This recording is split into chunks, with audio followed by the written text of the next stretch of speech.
Full story of Adam and Eve, Genesis chapters 1 through 3. In the beginning, God created the heavens and the earth. He made light, the sky, land, plants, the sun, moon and stars, birds, sea creatures, and animals of every kind. After all of this, God said, "Let us make mankind in our image, in our likeness." So God created man in his own image. Male and female, he created them. He blessed them and gave them dominion over the earth. God formed the first man, Adam, from the dust of the ground, and he breathed into his nostrils the breath of life, and Adam became a living being. God placed Adam in a beautiful paradise called the Garden of Eden. The garden had every kind of tree that was pleasing to the eye and good for food.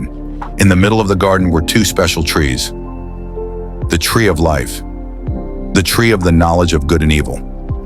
God told Adam, "You are free to eat from any tree in the garden, but you must not eat from the tree of the knowledge of good and evil, for when you eat from it, you will surely die."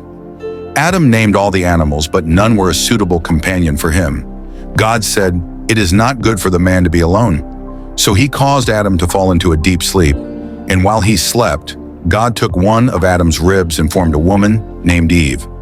Adam said, "This is now bone of my bones and flesh of my flesh. She shall be called woman, for she was taken out of man." They were both naked and felt no shame. Now the serpent was more cunning than any of the wild animals. He approached Eve and said, "Did God really say, 'You must not eat from any tree in the garden'?" Eve replied, "We may eat from the trees in the garden, but God said not to eat from the one in the middle, or we'll die." The serpent said, "You will not surely die, for God knows that when you eat from it, your eyes will be opened, and you will be like God, knowing good and evil." Eve looked at the fruit.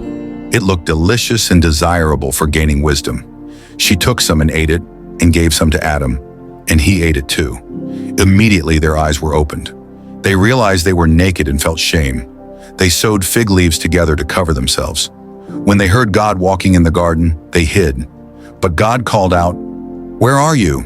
Adam replied, "I heard you and was afraid because I was naked, so I hid." God asked, "Who told you that you were naked? Have you eaten from the tree I commanded you not to eat from?" Adam blamed Eve. Eve blamed the serpent. God said to the serpent, "Because you have done this, I will put enmity between you and the woman, and between your offspring and hers. He will crush your head, and you will strike his heel." This is the first prophecy of Jesus, who would one day defeat sin and Satan. To Eve, God said she would have pain in childbirth and desire for her husband, who would rule over her. To Adam, God said the ground would be cursed, and he would work hard all his life until he returned to dust. For dust you are, and to dust you will return.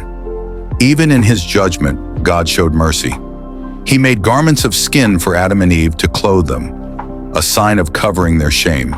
Then God said, "The man has now become like one of us, knowing good and evil. He must not be allowed to take from the tree of life and live forever." So God banished them from the Garden of Eden and placed cherubim, angels, and a flaming sword to guard the tree of life.